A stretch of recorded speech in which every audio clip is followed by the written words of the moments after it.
Dad told me, we're skipping vacations this time, tight budget. A week later I opened Facebook. My parents and siblings in Paris, smiling under Eiffel Tower. 132 photos. I stayed quiet. Then Mom texted, "Can you transfer $2,800 for the tickets?" I replied with, "We'd been planning the family vacation for months. Paris, Mom's dream destination, and apparently now everyone else's too." It started out simple. Group chat, Pinterest boards, endless discussions about dates, flight alerts, hotel reviews, packing tips. I was in every conversation. I even helped Emily find a sale on carry-ons and spent hours helping Ryan figure out if his passport was still valid. I wasn't just included, I was involved. Invested. Excited. I had no idea that while I was helping book museum tickets and picking restaurants to try, my own family was already planning to cut me out. There were no arguments. No silent treatments. No tension in the house. In fact, we'd just gone shopping for vacation outfits, the week before it happened. Mom bought a pair of ridiculous wedge sandals she said she'd only wear in Europe. I was right there in the store with her. She asked me if her sunglasses looked Parisian enough. I remember laughing. So when Dad told me real casual that we were canceling the trip due to budget issues, I believed him. It was a Sunday morning, kitchen still smelling like coffee and toast. He said it wasn't a good time to blow thousands on a vacation, not with Ryan starting college and Emily's car repairs and the bills piling up. He even said maybe we could do something local instead, staycation style. I was disappointed, yeah, but I got it. I work part-time, take night classes and chip in where I can. I wasn't going to whine about it. I just said okay. A week passed. I didn't think much of it. Work was busy. I was catching up on assignments. Then, on a random Tuesday afternoon, I opened Facebook during my break. I was sitting in the back room of the bookstore where I work, scrolling without really looking. And then I saw it. Emily. In front of the Eiffel Tower. Smiling like she was born there, wearing that stupid red beret she swore she'd never actually wear. Her caption said, "Bonjour from Paris." Finally made a kiss mark. I stopped breathing. I refreshed the page thinking maybe it was a memory. Something old. But no. The next post was from Mom. She was holding a cappuccino and wearing those damn wedge sandals. Breakfast in Paris. Not bad for a Monday. Then came more. Dad at the Louvre. Ryan trying to flirt with some poor Parisian girl at a sidewalk cafe. Group shots, selfies, scenery, plates of food, wine glasses, croissants, baguettes, even a damn photo of all four of them recreating a scene from Emily in Paris. 132 photos. I counted. Every single one of them confirmed what my brain couldn't process yet. They went without me. No one told me. Not a heads up, not a lie, not even a fake excuse. They just left. Boarded a plane and flew across the world like I didn't exist. I sat there for over an hour staring at those photos. Wondering when they made the decision. Who suggested it? Who said, "Don't tell Betty"? I wondered if they talked about me at the airport. On the plane. If they laughed about how I bought snacks for the flight I never got to take. I didn't text. I didn't call. I just went home after work and sat in my room. I couldn't even cry. It was too absurd. Too big to feel real. Until 9:42 p.m. That's when my phone buzzed. It was Mom. "Can you transfer $2,800 for the tickets? We'll pay you back when we return. Love you." That was the moment I snapped out of it. Up until then I had no plan. No anger. Just this hollow ache in my chest. But that text. That woke me up. I replied instantly. Sure. Then I opened my banking app and sent them exactly $1. With a note, "Bon voyage." No response. No apology. Just silence. But I wasn't surprised. I already knew what kind of people I was dealing with. And this was only the beginning. The next morning I woke up to a text from Ryan. "You didn't send the money, right?" I didn't reply. A minute later another one came through. "Seriously, Mom's freaking out. Just send it and we'll pay you back next week." I turned off my phone. At that point I wasn't even surprised. I'd seen the hotel they were staying in. It was the kind of place with gold trimmings on the lobby doors, little chocolates on the pillows, and glass elevators that probably smelled like designer perfume. Not exactly budget travel.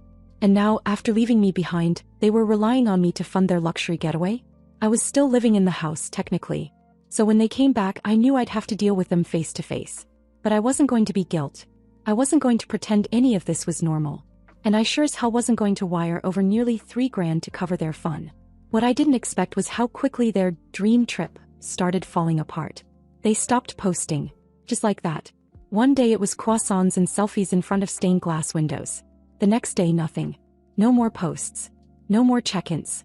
No more captions with fake heart emojis. Then I got a call from an unknown number. I let it go to voicemail. When I listened it was my mom.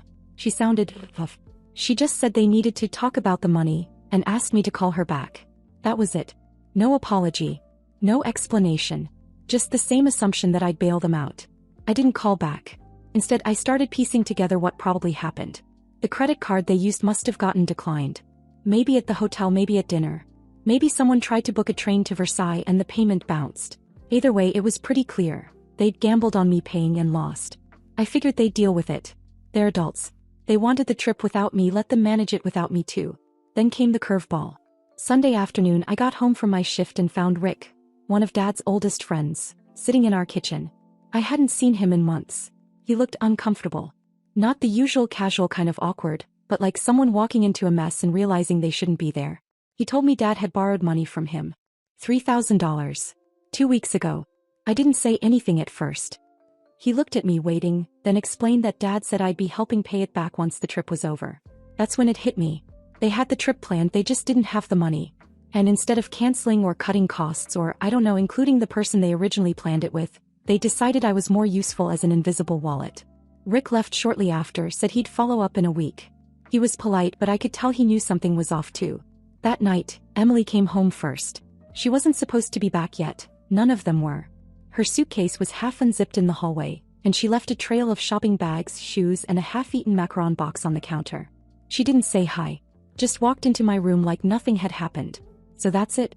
You're just gonna be petty about this? I stared at her. You think I should have paid after you lied and left me out of a trip I helped plan? She rolled her eyes. It wasn't my idea, alright? Ryan said you've been distant and weird lately. That you'd make it awkward. Mom didn't want drama, and honestly, we didn't think you'd care this much. I laughed. Like full-on laughed, which just pissed her off more. You didn't think I'd care that my entire family ghosted me, went to another country, and expected me to foot the bill? She didn't answer that. Just picked up her phone and started tapping at the screen like she couldn't be bothered. Then she muttered something under her breath. We thought you'd understand. That's why this is so messed up. Understand what, exactly? That I was voted off the island?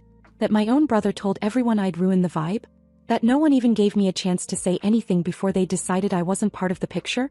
She left my room without another word. I thought that would be it. That they'd avoid me for a few days, maybe send another half-hearted message asking for money, maybe just pretend it never happened. I was wrong. Because the next night I got a text from Mom that made my blood run cold. Can you come home early tomorrow? We need to talk. About what? I didn't get a reply. But I found out the next day. They weren't done using me yet. I got home early like Mom asked. The house was too quiet, in that uncomfortable way it gets when something bad's about to happen. I walked into the living room and stopped in the doorway. They were all there, Mom, Dad, Emily, and Ryan, sitting like they'd been waiting for hours. No TV on, no music, no phones in their hands. Just sitting. Like a panel. I didn't say anything. I didn't move. Dad pointed to the couch and said sit. I didn't. I stayed standing. Mom cleared her throat like she was trying to be soft about what she was about to say. While we were gone, we noticed something strange. The emergency cash we keep in the safe. It's missing. $2,000. I blinked. And Emily jumped in without hesitation. We think you took it. She didn't flinch. She looked right at me when she said it, like she'd been practicing that line in the mirror. Ryan just sat there, arms crossed, pretending to be emotionally detached. But I could see it in his face. He knew exactly what was coming. I looked at each of them. Fully. Then I spoke. You think I took it? Dad leaned forward, trying to make it sound logical. Only a few people know the code. You were the only one home. We asked everyone else, and... You asked everyone else? Ryan nodded. No one else had a reason to even go near the safe. I couldn't believe what I was hearing. It was like they'd all agreed to rewrite the week's events and pin their reckless spending on me. So you all planned a trip without me, lied about it, tried to get me to pay for it, and now you think I broke into a safe and stole $2,000? Emily crossed her legs. It's not that crazy. You were mad. You probably felt left out. And maybe you thought you deserved some of it back. There it was. The narrative. I didn't even bother defending myself. Because I knew it wouldn't matter. They didn't want the truth. They wanted a scapegoat. They wanted to turn this whole thing into a clean story where they were the victims and I was the bitter one who lashed out. I didn't touch your money. And if you think I'm going to sit here and let you accuse me of theft just because you blew your travel budget and got caught, you're out of your minds. Mom said calmly that money was for emergencies. Then maybe don't use your emergency fund to go wine tasting across Europe. I turned and left the room before they could say anything else. Walked upstairs, slammed my door and locked it. For the rest of the night I ignored the knocks, the texts, everything. But it didn't stop there.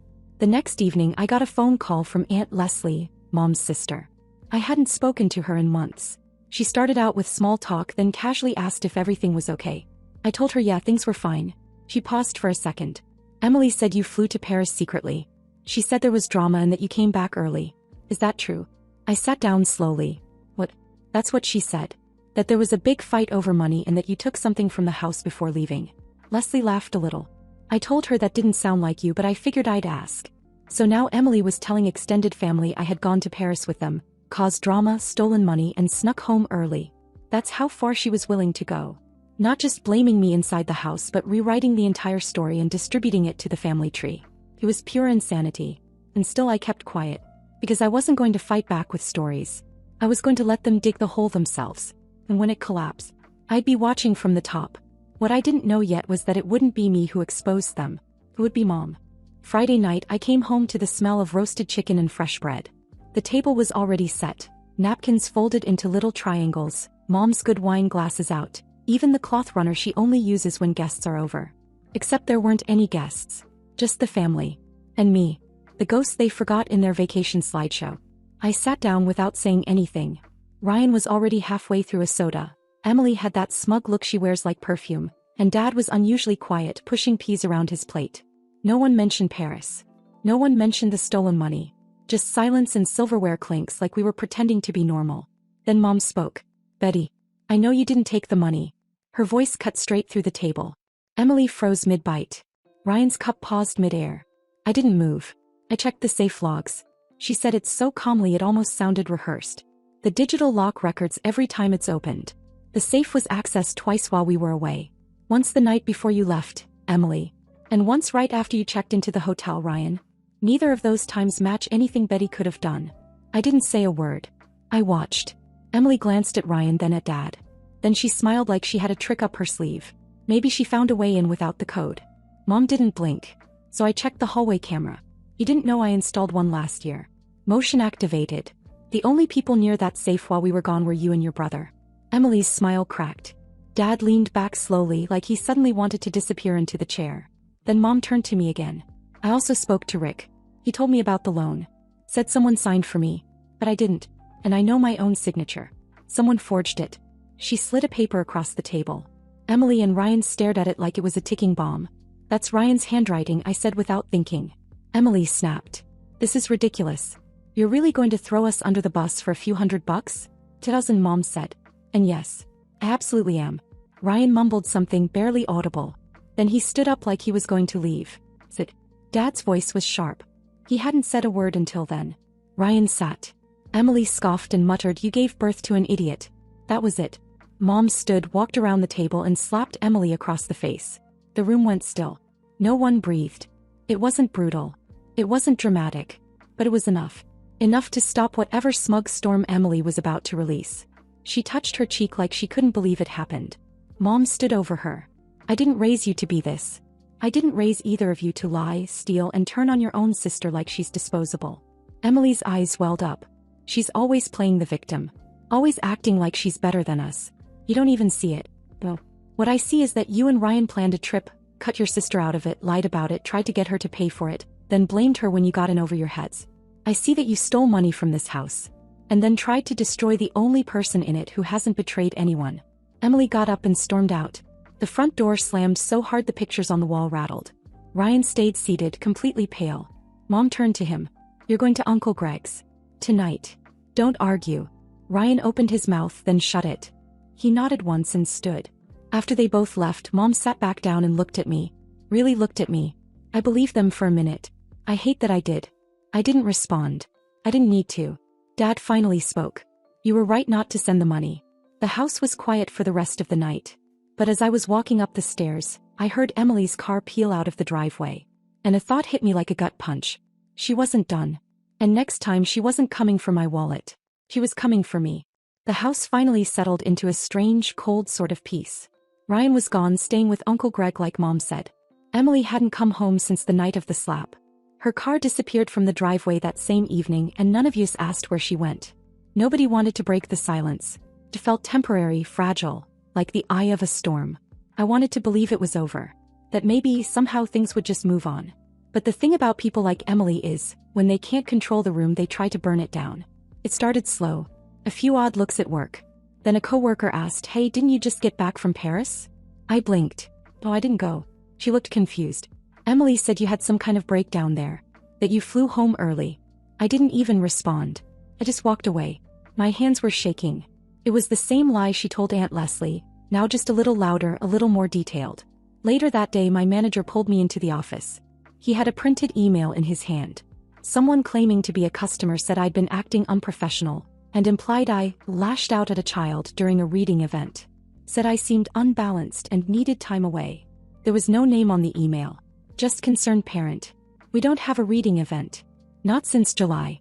And I wasn't even working that weekend. But it didn't matter. My manager had to take it seriously. He said he wasn't accusing me of anything, but he wanted me to be aware of how these kinds of emails look to corporate. I knew instantly who sent it. I walked to my car in the dark, locked the doors and sat there staring at the steering wheel. I wasn't sad. I wasn't mad. I was done. There was a difference. I knew what Emily was doing. She couldn't drag me back into the house, so she was trying to destroy the places I did belong. My job. My reputation. My sanity. That night I drove to Aunt Leslie's without texting. She opened the door in a robe and said, "Come in," like she'd been expecting me. I told her everything. The fake email. The rumors. The coworkers asking questions. The feeling that my life was slowly being turned upside down by someone who wasn't even present anymore. And then Leslie said something that changed everything. "This isn't new." I didn't understand at first. She went to the bookshelf, pulled out a box and handed me a folder. Inside were old texts, printouts, even voicemails. Apparently, Emily had done something similar to our cousin 2 years ago. Stole her boyfriend, then spread rumors to make it look like she was the one being harassed. It got so bad the cousin had to transfer schools. But no one in the family ever connected the dots. Or maybe they didn't want to. Leslie said she didn't bring it up before because she thought maybe Emily had grown up since then. I left her house with every one of those pages. I printed the fake email from my job. Pulled up the fake social accounts Emily used in high school when she used to harass people anonymously. Everything. And I gave it all to Mom. She didn't say much as she looked through it. Just kept flipping the pages. Her face stayed completely still. Then she said, "Invite everyone to dinner tomorrow night." Everyone meant Emily too. Emily showed up late, of course. Long black coat, sunglasses, indoors like she was in some Netflix drama. Ryan showed up early, fidgeting with his keys the whole time. I stayed quiet. Until Mom gave me the nod. Then I laid it all out. Every printout. Every lie. Every message. Leslie backed it all up. So did our cousin on speakerphone. There was nothing left to deny. Emily stared at the table, jaw tight.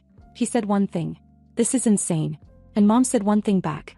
"So is pretending you're the victim in a story you wrote yourself." Emily exploded. Threw her napkin. Called me a manipulator.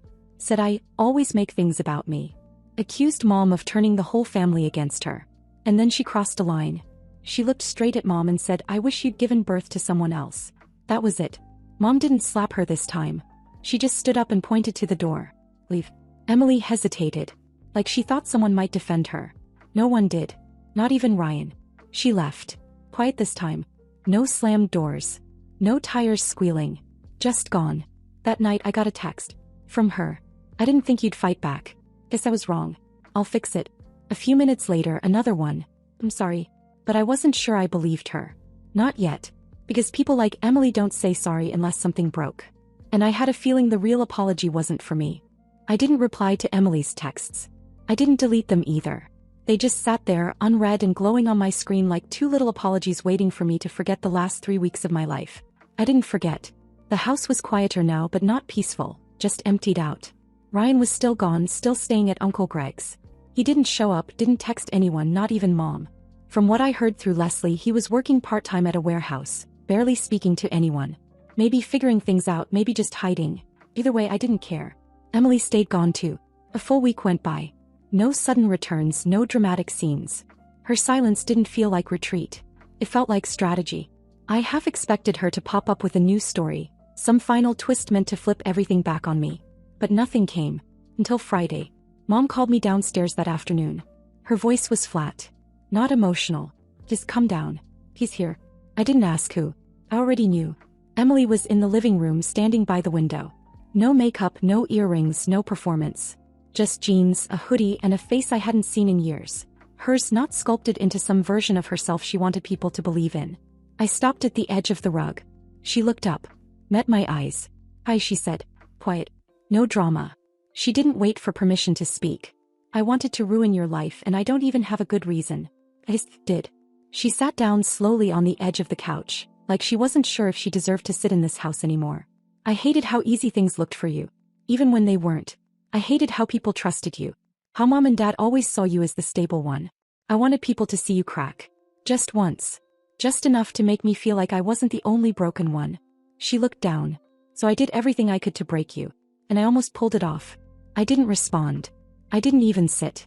She pulled something from her bag and held it out. A thick white envelope. He placed it on the table like it was radioactive. "It's the money. All of it. I took it. Not Ryan. Not you. Me." He looked at Mom. "I told Ryan to blame her. I even made him tell people she had a breakdown in Paris. He didn't want to, but he did it anyway. He owes you his own apology." Mom stayed silent, arms crossed, watching Emily like she wasn't ready to believe it yet. "I'm working at a tea shop downtown," Emily said. "Late shifts. Tips mostly. That's how I got the money back." She looked at me again. "I know I don't deserve forgiveness. But I'm saying it anyway. I'm sorry. Not because someone told me to be. Because I finally want to be different." Then she did something I didn't expect. She reached into the pocket of her hoodie and pulled out a folded piece of notebook paper. It was crumpled at the corners. I opened it later that night. It was handwritten. No fluff. Just a list of the lies she'd told. A full confession. One by one she listed every story she spread. Every fake message. Every exaggeration. Even the name of the anonymous account she used to email my manager. She signed the bottom. "Tell them. I won't stop you." Then she stood and said the last thing I thought I'd hear from her. "I'm staying with Claire for a while. Don't know when I'll be back. But when I come back I want you to know I'll be someone you'd actually want around." She left without another word. No drama. No slamming. Just the front door opening and closing. After she was gone I sat down and looked at Mom. He was crying. I waited. Then she said quietly, "I believed the worst about you. Because it was easier than admitting what I'd raised." I didn't say anything. She reached across the table and held my hand. "I'm so sorry, Betty." And I believed her. Not because it was convenient.